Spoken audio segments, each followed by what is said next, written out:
Yeah.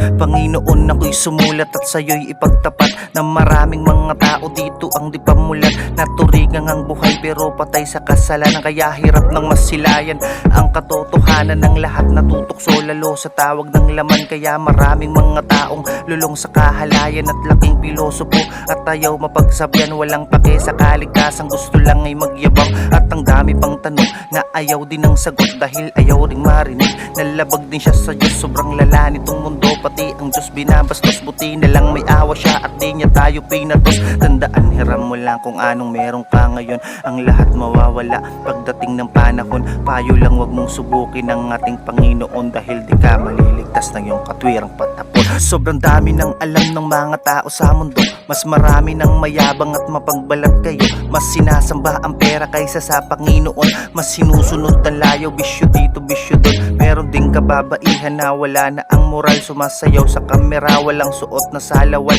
Ano ba ang dahilan, bakit nyo yung ginagawa? Para lang sa milyong views, kaya ganyang kakalala. Di sapat na dahilan para mawala ang hiya. Respeto sa sarili mo, wag mong hayaang mawala, dahil di lahat ng uso dapat laging sabayan, dahil di lahat ng uso ay merong katuturan. Ang iba ay ginagamit ngalan ng Panginoon, ginagawa nilang negosyo sa mahabang panahon, pero madami din namang tunay na nampalataya at mayroong ding ilan na sanay sa pandaraya. Nakakalungkot lang isipin, pati ang iyong pangalang ginagamit din ng tao para lang pagkakitaan. May mga bitbit na sobre sa'yo'y ibibigay, pikit matang magdadasal para ikaw ay maglagay, at ang iba'y kune-question paniniwala ng iba. Hindi ka dapat negatibo kung banal ka talaga, sanay ituro ng diretso payo ng Panginoon, hindi yung puro kapuna sa pagkakamali nila. Kaya ang hirap maniwalang binago ka na niya, kasi wala sa iyong makitang pagbabago talaga. Tandaan, walang perpekto ni wala kahit isa, kaya wag kang magmalinis na piling mo banal ka na.